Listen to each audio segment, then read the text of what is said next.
السلام علیکم ویورز. آج میں اپنے ذاتی دو چار شعر آپ کے ساتھ شیئر کروں گا اور ساتھ میں آپ کو ان کا بیک گراؤنڈ تھوڑا سا بتاؤں گا. میرا دیوان بھی ہے، میں نے شاید پہلے آپ کو دکھایا ہو، آئندہ سے انشاءاللہ کہیں پڑھا ہوگا کتابوں میں. میرے شعری مجموعے کا نام ہے پچھلے پہر کا چاند. اور پچھلے پہر کا چاند ظاہر ہے اس نے غروب ہی ہونا ہوتا ہے. ایک شعر ہے میرا: میں وہ بچہ جو جزیرے میں اکیلا رہ گیا، میں وہ بچہ جو جزیرے میں اکیلا رہ گیا، خود ہی اپنا باپ خود ہی اپنی ماں بننا پڑا. اس کا بیک گراؤنڈ یہ ہے کہ جب میں نے گھر چھوڑا ایک احتجاج کے نتیجے میں، بکوز میرے والد اللہ انہیں غنی کی رحمت کرے، تصویر خبر اگر آپ کو دکھا سکے تو بن جائے گی. تو وہ چاہتے تھے کہ میں سول سروس میں جاؤں، یہ سی ایس پی اور سی ایس ایس وغیرہ. میں نے کہا جی میں نے نہیں، یہ کام میں نے نوکری والا میں نے نہیں کرنا. کہتے بھائی کیا واٹ از رانگ؟ بہت پڑھے لکھے آدمی تھے. تو میں نے کہا جی یہ دو چیزیں مجھے بہت بری لگتی ہیں ان سرکاری ملازمتوں میں. بولے ہاں بولو. تو میں نے کہا جی ایک تو اس میں ہوتی ہیں ٹرانسفرز وغیرہ بہت ہوتی ہیں.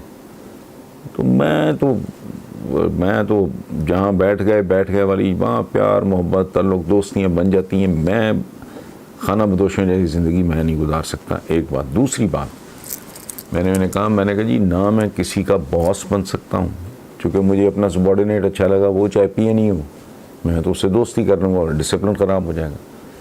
سو نہ میں کسی کا اچھا باس بن سکتا ہوں، نہ میں کسی کا سبارڈینیٹ ہو سکتا ہوں. کیونکہ مجھے باس اگر کوئی بنگا مل گیا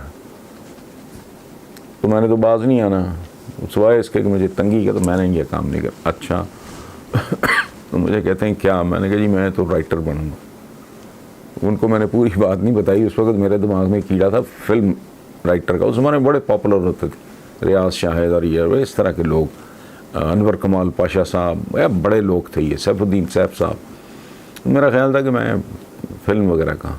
تو ان کے بورڈز پہ نام نوم دیکھ کے میں شروع سے ہی ہی ڈنٹ لائک اٹ، اور میں رائٹر بننے کے لیے گھر چھوڑ دیا. اب چھوڑنے کے بعد پتہ لگا کس بھاؤ بکتی ہے. اس زمانے میں وہ ایج ہوگی میری 21 سال، ہاسٹل سے فارغ ہو گئے تھے، یونیورسٹی سے بھی فارغ ہو گئے تھے.